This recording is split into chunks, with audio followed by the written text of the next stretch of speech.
তরুণীর সঙ্গে ভিডিও ভাইরালের পর সাতক্ষীরা ৪ আসনের সংসদ সদস্য গাজী নজরুল ইসলামকে বহিষ্কার করা হয়েছে। আজ কেন্দ্রীয় নির্বাহী পরিষদের এক জরুরি বৈঠকে এই সিদ্ধান্ত নেওয়া হয়। এতে সভাপতিত্ব করেন জামাত আমির ডা শফিকুর রহমান। বৈঠকে কেন্দ্রীয় নির্বাহী পরিষদের সদস্যরা উপস্থিত ছিলেন। বৈঠক শেষে এক বিজ্ঞপ্তিতে বহিষ্কারের সিদ্ধান্তের কথা জানান। এতে বলা হয়, সম্প্রতি সাতক্ষীরা ৪ আসনের সংসদ সদস্য গাজী নজরুল ইসলামকে নিয়ে সাংগঠনিক তদন্তে নৈতিক স্খলন প্রমাণিত হয়েছে। গঠনতন্ত্র অনুযায়ী বাংলাদেশ জামায়াতে ইসলামী থেকে বহিষ্কারের সিদ্ধান্ত নেওয়া হয়। একই সঙ্গে তাকে সংগঠন থেকে বহিষ্কারের বিষয়টি বাংলাদেশ নির্বাচন কমিশনকে অবহিত করার সিদ্ধান্ত হয়।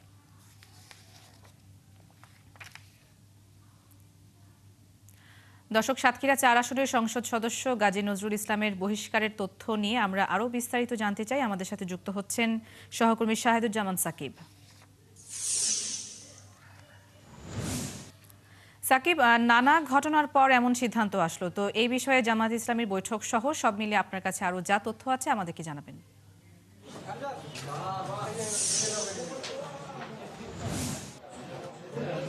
নুজহাত, গত 2 দিন ধরে সাতক্ষীরা ৪ আসনের সংসদ সদস্য, জামায়াতের মনোনীত সংসদ সদস্য গাজী নজরুল ইসলামের যে ঘটনা, সেটি টক অব দ্য কান্ট্রি।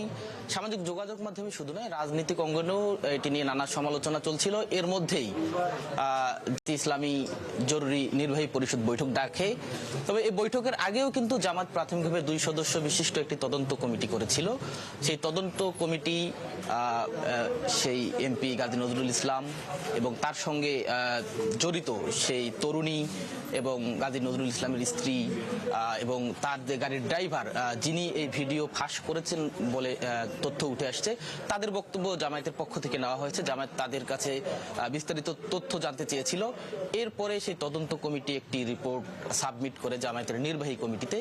এরপরে নির্বাহী কমিটির জরুরি বৈঠক আজকে জামায়াতের আমিরের, অর্থাৎ বিরোধী দলীয় নেতার যে সরকারি বাসভবন মিন্টু রোডে, সেই মিন্টু রোডের বাসভবনে এই বৈঠকে সর্বসম্মতিক্রমে এবং তদন্ত কমিটির যে রিপোর্ট, সেই রিপোর্টে নৈতিক স্থলনজনিত বিষয়টি প্রমাণিত হওয়ায় তারা সিদ্ধান্ত গ্রহণ করে যে গাজী নজরুল ইসলামকে তারা আসলে জামায়াতের কোনো ধরনের পদে তারা আর রাখবেন না এবং ইতিমধ্যেই তারা প্রেস বিজ্ঞপ্তি দিয়ে তাকে বহিষ্কারের সিদ্ধান্ত জানিয়ে দিয়েছে। পাশাপাশি এটিও তারা সিদ্ধান্ত নিয়েছে যে নির্বাচন কমিশনে তাদের জামায়াত থেকে গাজী নজরুল ইসলামকে যে বহিষ্কার করা হয়েছে, তিনি এখন আসলে জামায়াত ইসলামীর কোনো সংসদ সদস্য নন। সে বিষয়টিও তারা নির্বাচন কমিশনে অবহিত করবার সিদ্ধান্ত নিয়েছে এবং অবিলম্বে সেটি করবেন বলে তারা জানিয়েছেন। আমি সকাল থেকেই জামায়াতের বিভিন্ন পর্যায়ের কেন্দ্রীয় কয়েকজন নেতৃবৃন্দের সঙ্গে কথা বলেছি। তারা যেটি বলছিলেন যে গত 2 দিন ধরে যে ঘটনা, এই ঘটনায় দল হিসেবে জামায়াতের ইমেজ ক্ষুণ্ণ হয়েছে এবং তারা আসলে বিব্রত। নেতারা যারা আছেন তারা নিজেরাও এটি নিয়ে আসলে গণমাধ্যমে কথা বলতেও বিব্রত বোধ করছিলেন এবং খুব দ্রুত যেন এটির একটি সুরাহা হয় এবং এ বিষয়ে সিদ্ধান্ত নেওয়া হয়, সেই চাপ কিন্তু নেতাকর্মীদের মধ্য থেকেও একটা ছিল। সামাজিক যোগাযোগ মাধ্যম থেকে শুরু করে আমরা যতটুকু জেনেছি, ছাত্র শিবির, ছাত্রী সংস্থা সহ বিভিন্ন পর্যায়ের নেতাকর্মীরা জামায়াতের কেন্দ্রীয় নেতৃবৃন্দকে চাপ দিতে থাকেন যেন দ্রুত এই বিষয়টির একটি সুরাহা করা হয়। এই মতো অবস্থায় কিন্তু আজকের এই নির্বাহী পরিষদের বৈঠক থেকে এই সিদ্ধান্ত আসে এবং জামায়াতের নেতারা বলছেন যে এই ঘটনা ছাড়াও জামায়াতের তৃণমূল পর্যায়ে চাঁদাবাজি, ধর্ষণ চেষ্টা সহ বিভিন্ন ঘটনা কিন্তু গণমাধ্যমে আসছে।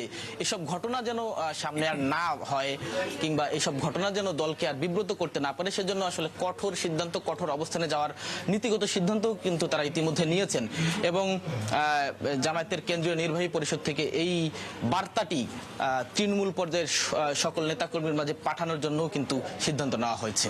তো এই ছিল জামায়াতের এমপি গাজী নজরুল ইসলামের 2 দিনের যে ঘটনা, তা নিয়ে জামায়াতের সিদ্ধান্ত এবং সার্বিক বিষয়। নুজহাত, সাকিব, অনেক ধন্যবাদ আপনাকে যুক্ত হবার জন্য। দর্শক, যেমনটা শুনছিলাম যে সাতক্ষীরা 4 আসনের সংসদ সদস্য গাজী নজরুল ইসলামকে জামায়াতে ইসলামী থেকে বহিষ্কারের সিদ্ধান্তের বিষয়ে বিস্তারিত জানাচ্ছিলেন সহকর্মী শাহেদুজ্জামান সাকিব। পরিবর্তন আসছে বিএনপিতে। দলটির নীতি নির্ধারকরা বলছেন, স্থায়ী কমিটি থেকে সাংগঠনিক প্রতিটি স্তরকে ঢেলে সাজানো হবে। এ নিয়ে দিক নির্দেশনাও দিয়েছেন চেয়ারম্যান তারেক রহমান। তরুণ আর অভিজ্ঞদের সমন্বয়ের কমিটিগুলো গঠনের কাজ শেষ হতে পারে ডিসেম্বরের মধ্যেই। বিশ্লেষকরা বলছেন, তৃণমূলকে নিয়ন্ত্রণে রাখা ও সাংগঠনিক অবস্থাকে শক্তিশালী করাই তারেক রহমানের নতুন চ্যালেঞ্জ। মাহিলা ইসলামের প্রতিবেদনে বিস্তারিত।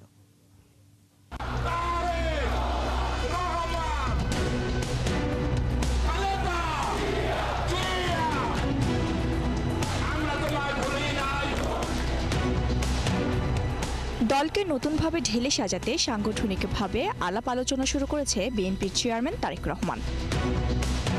ঢাকার বাইরে সফরে গেলে অন্তত একটি সেশনে কথা বলছেন স্থানীয় নেতাকর্মীদের সাথে।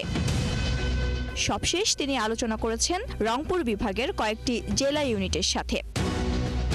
সম্প্রতি দলটির স্থায়ী কমিটিতেও এ নিয়ে আলোচনা হয়েছে। ঠিক কোন পথে এগুচ্ছেন তারেক রহমান তার একটা ধারণা দিলেন বিএনপির অন্যতম এই নীতি নির্ধারক। আন্দোলন, নির্বাচন, তারপর সরকার গঠন, এসবের জন্য একটু আমাদের সাংগঠনিক কাজ একটু স্তীমিত হয়ে গেছিল। আবার এটাকে এবারকে সচল করার জন্য, স্তীমিত থেকে আবার জেগে তোলার জন্য আমরা সিদ্ধান্ত নিয়েছি এবং আমরা কাজ শুরু করব। সাংগঠনিক অবস্থা শক্তিশালী করতেই এই সব পরিবর্তন আসবে। সেক্ষেত্রে স্থায়ী কমিটি থেকে সব ইউনিটেই আসতে পারে নতুন নতুন মুখ। আমাদেরও কাউন্সিল হবে, এটা আনুষ্ঠানিকভাবে যেদিন ডিক্লেয়ার হবে সেদিনই হবে। সেখানে নিশ্চয়ই যারা আন্দোলন সংগ্রামে নেতৃত্ব দিয়েছেন, যারা কাজ করেছেন, তাদের মূল্যায়ন তো নিশ্চিতভাবেই তাদের মূল্যায়ন হবে বলে আমি দৃঢ়ভাবে বিশ্বাস করি। তৃণমূল পর্যায় থেকে ঢেলে সাজানোর জন্য এবং নতুন নেতৃত্ব নিয়ে আসার জন্য, পলিটিক্সে আমাদের অপোজিশন আছে, সেই অপোজিশনকে মোকাবেলা করার জন্য দলকে আরও বেগবান আর আরও শক্তিশালী করতে হবে। বাংলাদেশে কোনো দল সরকারে থাকলে প্রায় সময়ই বেসামাল অবস্থা হয় তাদের তৃণমূলের। এজন্য নেতাকর্মীদের নিয়ন্ত্রণে রাখা সরকারের ভাবমূর্তির জন্য খুবই গুরুত্বপূর্ণ। এখন সরকার যারা এসছেন তারা, একজন বিশ্লেষক বলছেন, এর জন্য নেতৃত্বের পরিবর্তন এবং তৃণমূলের সঙ্গে নিবিড় যোগাযোগ বাড়ানোর বিকল্প নেই। একদম ছেড়ে দেন যে তারা যা খুশি করবে এবং তাদের ব্যাকআপ আছে, আইনশৃঙ্খলা বাহিনী কিংবা সরকার ব্যাকআপ দেবে, তাহলে কিন্তু এটা নিয়ন্ত্রণে থাকবে না এবং এক ধরনের ক্ল্যাশ তৈরি হবে। কারণ এখন কিন্তু যারা যেমন এনসিপির সদস্যরা আছে, জামায়াতে ইসলামের সদস্যরা আছে, সবাই কিন্তু তৎপর এবং আপনি দেখবেন যে সোশ্যাল মিডিয়াও তৎপর। ফলে মানে এই জায়গাটি, মানে আমি বলবো যে স্থানীয় রাজনীতির যে যেমন করে মানে টেনে ধরা হচ্ছে, এই টেনে ধরে রাখতে হবে। 2016 সালের 19 মার্চ সবশেষ ষষ্ঠ জাতীয় কাউন্সিল করে বিএনপি। মাহিলা ইসলাম, 71, ঢাকা। ভৌগোলিক অখণ্ডতা রক্ষায় জাতীয়তাবাদ ধারণের তাগিদ দিয়েছেন তথ্যমন্ত্রী জহিরুদ্দিন স্বপন। কেউ এর বিপরীতে গেলে তারা অন্য এজেন্ডা বাস্তবায়ন করছে বলেও মন্তব্য করেন তিনি। দুপুরে জগন্নাথ বিশ্ববিদ্যালয়ে শহীদ প্রেসিডেন্ট জিয়াউর রহমান ও বাংলাদেশি জাতীয়তাবাদ সেমিনারে এসব কথা বলেন তথ্যমন্ত্রী। স্বার্থের ভিত্তিতে সব প্রতিবেশী দেশের সাথে বাংলাদেশ সুসম্পর্ক বজায় রাখবে বলেও জানান তিনি। আমার ভৌগোলিক অখণ্ডতাকে বজায় রাখা সম্ভব। যদি এ বিষয়ে পরিষ্কার ধারণার কারো অভাব থাকে তাহলে বুঝতে হবে তার নির্বুদ্ধিতা অথবা অন্য কোনো মহলের এজেন্ট হিসাবে কেউ কাজ করছে। কারণ এর বাইরে আমি কথা বললেই কিন্তু আমি কোনো না কোনো একটা কম্পোনেন্টকে বাধ্য করছি আমার ভূখণ্ডের থেকে বিচ্ছিন্ন হওয়ার জন্য উৎসাহিত করছি, তাকে আমি বিচ্ছিন্ন করে ফেলছি। কোনোভাবেই তা করা যাবে না। বাংলাদেশের সংস্কার ব্যবস্থাকে জোরালো সমর্থন করে যুক্তরাষ্ট্র। এ বিষয়ে বিএনপির সাথে আলাপ করবেন বলে এনসিপির নেতাদের আশ্বস্ত করেছেন ঢাকায় নিযুক্ত মার্কিন রাষ্ট্রদূত ব্রেন্ট টি ক্রিস্টেনসেন। দুপুরে এনসিপির নিজস্ব কার্যালয়ে মার্কিন দূতাবাসের 3 সদস্যের প্রতিনিধির সাথে বৈঠকের পর গণমাধ্যমে বিষয়টি নিশ্চিত করেন দলের মুখপাত্র আসিফ মাহমুদ সজীব ভুঁইয়া। এনসিপির পক্ষ থেকে বৈঠকে অংশ নেন দলটির আহ্বায়ক নাহিদ ইসলাম। এই প্রথম রাজনৈতিক দল হিসেবে এনসিপির কেন্দ্রীয় কার্যালয়ে ঢাকায় নিযুক্ত মার্কিন রাষ্ট্রদূত ব্রেন্ট টি ক্রিস্টেনসেনের পদার্পণ। এ সময় মার্কিন রাষ্ট্রদূত বলেন, বাংলাদেশের সংস্কার প্রক্রিয়ায় সাড়া আছে যুক্তরাষ্ট্রের।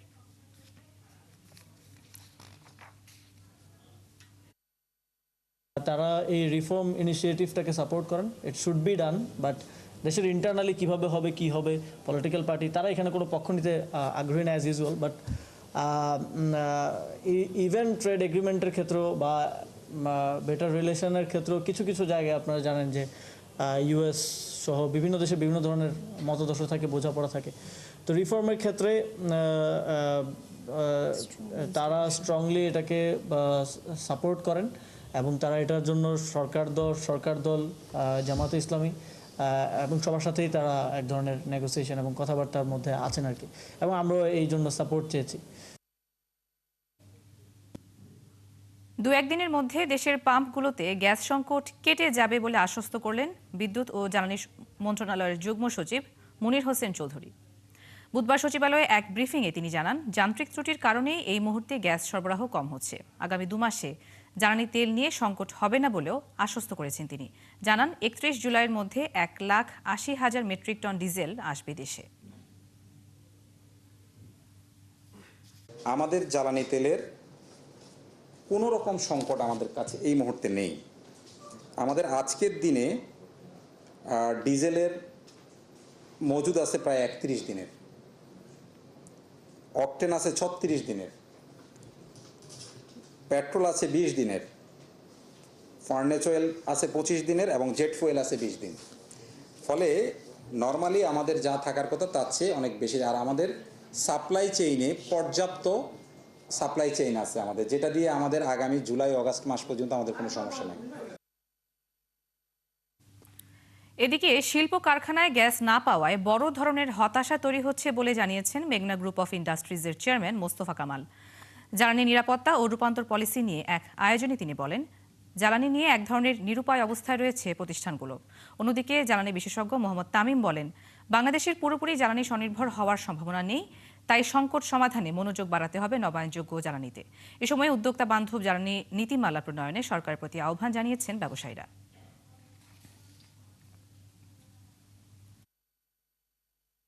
শুধু তিতাস টাকা না, যে কটা জ্বালানি কোম্পানি আছে বা আমাদের সরকারি, বিশেষ করে সব সরকারি দপ্তরগুলোতে আমাদের কিন্তু এই যে যথেষ্ট আমাদের ব্যবসা বাণিজ্য সহজীকরণের চেয়ে আরো দিন দিন কঠিন থেকে কঠিনতর হয়ে যাচ্ছে। তো সেটা একটা করতে হবে। জ্বালানির বিষয় যেটা বলতে চাচ্ছি, আমি একজন ভুক্তভোগী এবং আমাদের বন্ধু বান্ধব যারা শিল্পপতিরা আছে তারা অনেকে টাকা জমা দিয়ে রাখছে। তিতাসের আমি সে বলছি, আমি তো 2019 সালে টাকা জমা দিয়ে রাখছি।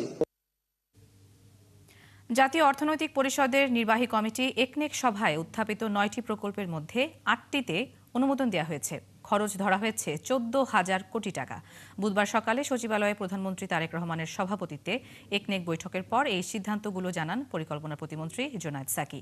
তিনি জানিয়েছেন, প্রকল্প বাস্তবায়নের ধীর গতি কমিয়ে আনতে নীতিমালা তৈরি করা হচ্ছে। মোহাম্মদ হোসেনের প্রতিবেদন। নতুন অর্থবছরে সরকারের প্রথম একনেক সভা বুধবার সকালে প্রধানমন্ত্রী তারেক রহমানের সভাপতিত্বে শুরু হয় বিএনপি সরকারের ষষ্ঠ জাতীয় অর্থনৈতিক পরিষদের নির্বাহী কমিটির সভা। প্রায় 3 ঘন্টার বৈঠক শেষে সাংবাদিকদের সামনে কথা বলেন পরিকল্পনা প্রতিমন্ত্রী আব্দুর রহিম জুনায়েদ সাকি। জানান, উত্থাপিত মোট 9টি প্রকল্পের মধ্যে 8টি অনুমোদন দিয়েছে সভা। 9টি প্রকল্পের মধ্যে 8টি অনুমোদন করা হয়েছে, আর একটি কিছু অবজারভেশন দেওয়া হয়েছে। মেঘনা নদীর ভাঙন হতে ভোলা সদর ও দৌলতখান উপজেলাধীন শিবপুর, ধনিয়া ও মেদুয়া এলাকা রক্ষার যে নতুন প্রকল্প প্রস্তাব, সেই প্রকল্প প্রস্তাব নিয়ে কিছু পর্যবেক্ষণ দেওয়া হয়েছে। এটা সেই পর্যবেক্ষণগুলোকে বিবেচনায় নিয়ে পুরো জিনিসটা নতুন করে আগামী একনেক সভায় উপস্থাপিত হবে। অনুমোদিত 8 প্রকল্পের ব্যয় ধরা হয়েছে 14,041 কোটি 21 লক্ষ টাকা। এর মধ্যে সরকারের নিজস্ব অর্থায়ন 10,494 কোটি 21 লক্ষ টাকা এবং প্রকল্পের বাকি টাকা সংগ্রহ হবে ঋণ থেকে। সাধারণত প্রকল্প ব্যয় সেই রেট শিডিউল অনুযায়ী তৈরি করা হয়। এই রেট শিডিউলটা আসলে পরীক্ষা নিরীক্ষা করার জন্য এর আগেই মাননীয় প্রধানমন্ত্রী একনেক সভায় নির্দেশনা দিয়েছিলেন, একটা কমিটি গঠন করেছেন এবং সেই কমিটি ইতিমধ্যে 2টি বৈঠক করেছে। আগামীকালকেও এই কমিটির বৈঠক আছে এবং আমরা আশা করছি এই রেট শিডিউল যেগুলো আছে সেগুলোকে একটা পর্যালোচনা করে নতুনভাবে রেট শিডিউল তৈরি করা সম্ভব হবে। এডিপির বাস্তবায়নকে সরকার বিশেষ গুরুত্ব দিচ্ছে জানিয়ে প্রতিমন্ত্রী জানান, প্রকল্প বাস্তবায়নের ধীর গতি কমিয়ে আনতে করা হচ্ছে নীতিমালা। এডিপি বাস্তবায়নের মধ্য দিয়ে যে একটা গতি সঞ্চার করার কাজ, সেটাও আসলে ব্যাহত হয়। সেই জায়গা থেকে খুবই গুরুত্বের সাথে সেটা বর্তমান সরকার গ্রহণ করেছে এবং মাননীয় প্রধানমন্ত্রী এই বিষয়ে আবারও নির্দেশনা দিয়েছেন যে প্রকল্প বাস্তবায়নের এই বিষয়টিকে কত যৌক্তিক করা যায় সময়ের দিক থেকে এবং সেটার জন্য প্রয়োজনীয় যে নীতিমালা এবং নির্দেশনা সেগুলো সামনের দিনে আসবে। প্রকল্পের অগ্রগতি মনিটরিং এর লক্ষ্যে একটি ড্যাশবোর্ড চূড়ান্ত আকারে নিয়ে আসার কথাও জানান জুনায়েদ সাকি। বিশেষ বিশেষ কাজের জন্য যে আবার মোহাম্মদ হোসাইন, 71, ঢাকা। প্রধানমন্ত্রী তারেক রহমানের সাথে সাক্ষাৎ করেছেন বিদায়ী নৌবাহিনী প্রধান অ্যাডমিরাল এম নাজমুল হাসান। বিকেলে সচিবালয়ে প্রধানমন্ত্রী কার্যালয়ে এই সাক্ষাৎ হয়েছে। এ সময় দেশের সার্বভৌমত্ব রক্ষা, সামুদ্রিক নিরাপত্তা, নৌবাহিনীর আধুনিকায়ন সহ বিভিন্ন গুরুত্বপূর্ণ বিষয়ে আলোচনা হয়। বিদায়ী নৌবাহিনী প্রধানের কর্মজীবনের সাফল্য, বাংলাদেশ নৌবাহিনীর আধুনিকায়ন, সক্ষমতা বৃদ্ধি এবং পেশাদার বাহিনী হিসেবে নৌবাহিনীকে আরও শক্তিশালী করতে তার দূরদর্শী নেতৃত্ব ও অবদানের প্রশংসা করেন প্রধানমন্ত্রী। 2023 সালের 24 জুলাই নৌবাহিনী প্রধান হিসেবে দায়িত্বভার গ্রহণ করেন এম নাজমুল হাসান।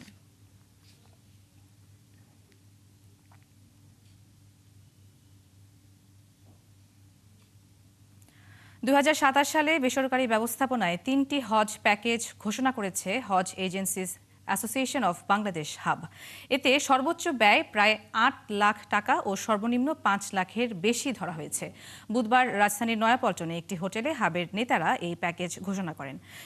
গেলবারের তুলনায় এবছর প্রতিটি হজ প্যাকেজের ব্যয় বেড়েছে। এজন্য সৌদিতে খরচ বেড়ে যাওয়াকে দায় দিচ্ছে হাব।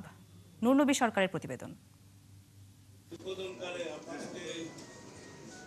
ধর্ম মন্ত্রণালয়ের হজ প্যাকেজ ঘোষণার 24 ঘন্টার মধ্যেই হাব তাদের 3টি হজ প্যাকেজ ঘোষণা করল। বুধবার হাব নয়াপল্টনে এক সংবাদ সম্মেলনে 3টি হজ প্যাকেজের বিস্তারিত তুলে ধরে।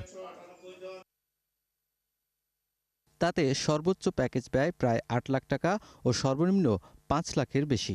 2026 সালের তুলনায় 2027 সালে বেসরকারি ব্যবস্থাপনায় প্যাকেজ ভেদে হজের খরচ 3,000 টাকা থেকে প্রায় 45,000 টাকা পর্যন্ত বেড়েছে।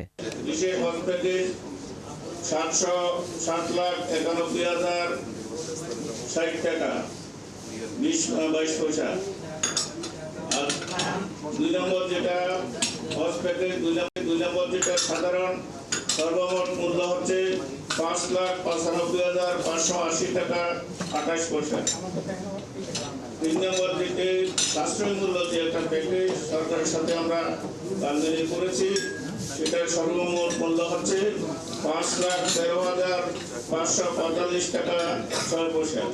সংগঠনটি জানিয়েছে খরচ বৃদ্ধির জন্য দায়ী সৌদি কর্তৃপক্ষ। তবে দাবি করেন তাদের প্যাকেজের মান ভালো। সৌদি আরবে সেই রকম বি ক্যাটাগরি সার্ভিসটা তারা প্রত্যাহার করেছে, আমাদেরকে সি ক্যাটাগরি সার্ভিস নিতে হবে। এই সার্ভিসের মূল্যটা অনেক বেশি। আগে প্যাকেজে কোরবানি অন্তর্ভুক্ত থাকতো না, এবার প্যাকেজে কোরবানি অন্তর্ভুক্ত। আগে প্যাকেজে খাবার অন্তর্ভুক্ত থাকতো না, এবার প্যাকেজে খাবার অন্তর্ভুক্ত। যার কারণে আপনাদের কাছে যদি প্যাকেজ মূল্যটা বেশি দৃশ্যমানও হয়, আপেক্ষিক অর্থে প্যাকেজ মূল্য কমেছে। 2027 সালের 15 মে হজের সম্ভাব্য তারিখ। হয়রানিমুক্ত করতে প্রতিবারের মতো এবার 31 জুলাই চিনমৈত্রী সম্মেলন কেন্দ্রে হজ ও ওমরা মেলার আয়োজন করতে যাচ্ছে হাব। নূর নবী সরকার, 71, ঢাকা। নেত্রকোনায় পাহাড়ি ঢলের পানি নেমে গেছে, তবে রাস্তাঘাট, ঘরবাড়ি ও আমন ধানের ব্যাপক ক্ষয়ক্ষতি হয়েছে। এদিকে বৃষ্টি ও পাহাড়ি ঢলে উত্তর ও মধ্যাঞ্চলে নদ নদীর পানি বাড়ছে। তিস্তার পানি বেড়ে বিপদসীমার খুব কাছ দিয়ে বইছে। পদ্মা ও যমুনার পানিও বাড়তির দিকে রয়েছে। বিভিন্ন এলাকায় শুরু হয়েছে ভাঙন। নিম্নাঞ্চলে বন্যার শঙ্কা করছে পানি উন্নয়ন বোর্ড। সহকর্মীদের তথ্যছবিতে প্রতিবেদন। নেত্রকোনার পাহাড়ি ঢলের পানি নেমে গেছে, কিন্তু ভেঙে দিয়ে গেছে বিভিন্ন কাঁচা পাকা সড়ক, মানুষের ঘরবাড়ি, স্কুল সহ বহু স্থাপনা। জেলার কলমাকান্দা উপজেলার বিভিন্ন ক্ষতিগ্রস্ত এলাকা পরিদর্শন করেছেন জাতীয় সংসদের ডেপুটি স্পিকার। তিনি জরুরি ভিত্তিতে সংস্কার কাজ শুরুর কথা জানিয়েছেন। ফ্লাশ ফ্লাড হলে যেন ক্ষতিগ্রস্ত না হয় সেই বন্দোবস্ত করার জন্য আমরা চেষ্টা করছি। আমি আজকে সরজমিনে এখানে আসছি, কনসার্ন যারা সরকারি কর্মকর্তা আছেন ওনারাও এসছেন। খুবই দুঃখজনক, বাচ্চারা যে কালকে সকালে স্কুলে আসবে এই পরিস্থিতিটা নাই। তো জেলা শিক্ষা কর্মকর্তা আসছেন, উনি নিশ্চয়ই এই ব্যাপারে সচেতন থেকে কাজ করবেন এবং এডিসি জেনারেল সাহেবও আছেন।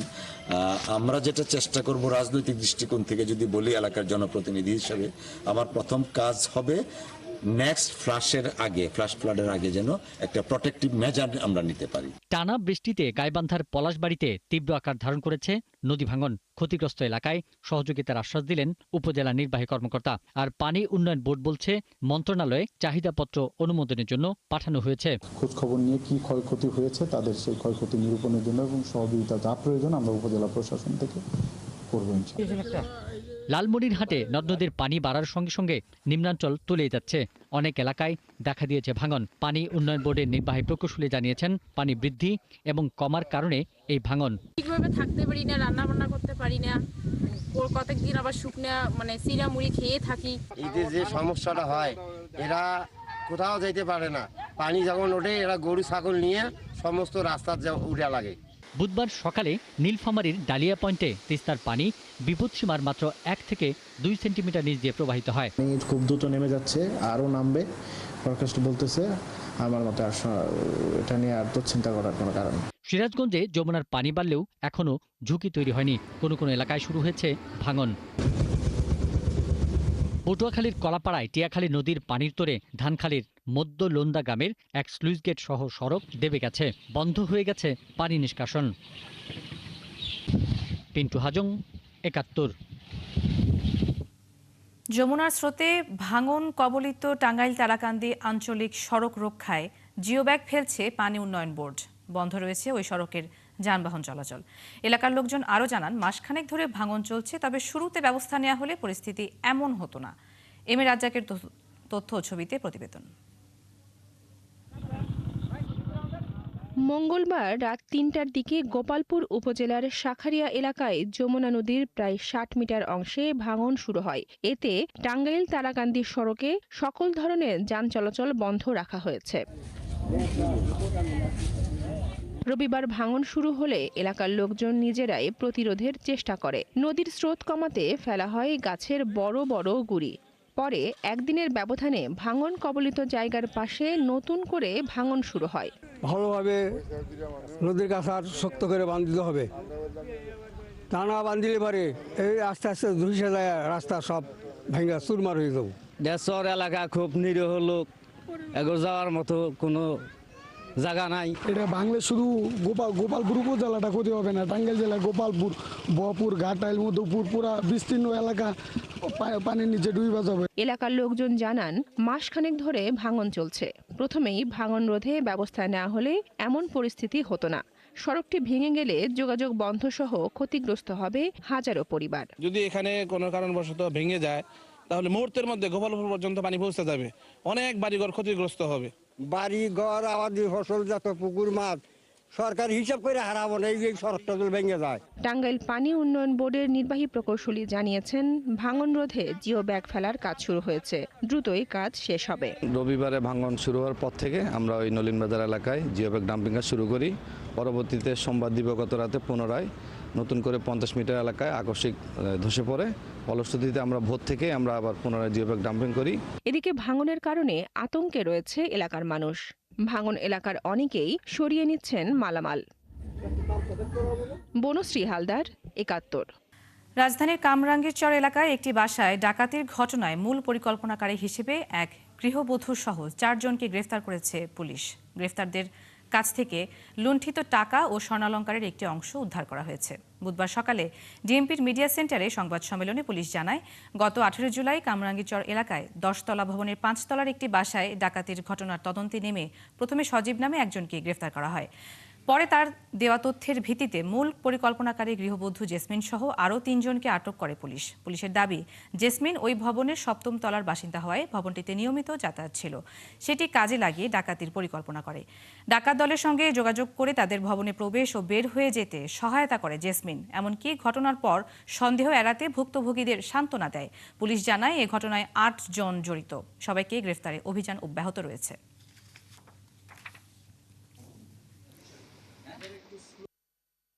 যেহেতু জিয়াসমিন ওরফে ইয়াসমিন ওই বাসায় বসবাস করত, তার সাথে ওই ভবনের 5ম তলায় বসবাসকারীদের নিয়মিত যোগাযোগ ছিল এবং ওই বাসায় যোগাযোগ ছিল, এবং সেই বাসাতে যে নগদ টাকা গচ্ছিত ছিল এই ব্যাপারে জিয়াসমিন অবগত ছিল। জিয়াসমিন পরিকল্পনা করে কিভাবে এই টাকা লুণ্ঠন করা যায়, সেই পরিকল্পনা অনুযায়ী সে তার পরিচিত কয়েকজনের সাথে যোগাযোগ করে এবং তাদের এই ঘটনায় উদ্বুদ্ধ করে, এবং সেই প্রেক্ষিতে তারা জড়ো হয়। এবং যেদিন ডাকাতির ঘটনা সংঘটিত হবে, জিয়াসমিন নিজেই উক্ত ভবনের নিচতলায় এসে তাদেরকে রিসিভ করে এবং ওই বাসাটা দেখিয়ে দেয়। চট্টগ্রামের রাঙ্গুনিয়ায় অপহরণের ২৪ ঘন্টার মধ্যে ৭ বছর বয়সী শিশু ওয়াসিফাকে উদ্ধার করেছে পুলিশ। এই ঘটনায় অপহরণ চক্রের ৩ সদস্যকে গ্রেপ্তার করা হয়েছে। চট্টগ্রাম পুলিশ সুপার জানিয়েছে, বুধবার সারা রাত রাঙ্গুনিয়ার বিভিন্ন জায়গায় অভিযান চালিয়ে তাদের গ্রেপ্তার করা হয়। এরা হচ্ছে রাকা ও জাহাঙ্গীর। মঙ্গলবার স্কুল ছুটির পর ওয়াসিফাকে বাবার অসুস্থতার কথা জানিয়ে সিএনজি করে ধরে নিয়ে যায় অপহরণকারীরা। পরে তার বাবা মামলা দায়ের করলে তথ্যপ্রযুক্তি ব্যবহার করে অভিযুক্তদের গ্রেপ্তার ও শিশুকে উদ্ধার করা হয়। গ্রেপ্তার ফয়সাল ওয়াসিফার আত্মীয়। মুক্তিপণ আদায়ের জন্য ফয়সাল তার পরিচিত ২ সিএনজি চালককে কাজে লাগিয়ে এই অপহরণ করে। দর্শক, চলছে সংবাদ সংযোগ। সরাসরি সংবাদ অনুষ্ঠান দেখতে চোখ রাখুন একাত্তরের ফেসবুক পেজে এবং সাবস্ক্রাইব করুন একাত্তরের ইউটিউব চ্যানেল। থাকুন একাত্তরের সাথে।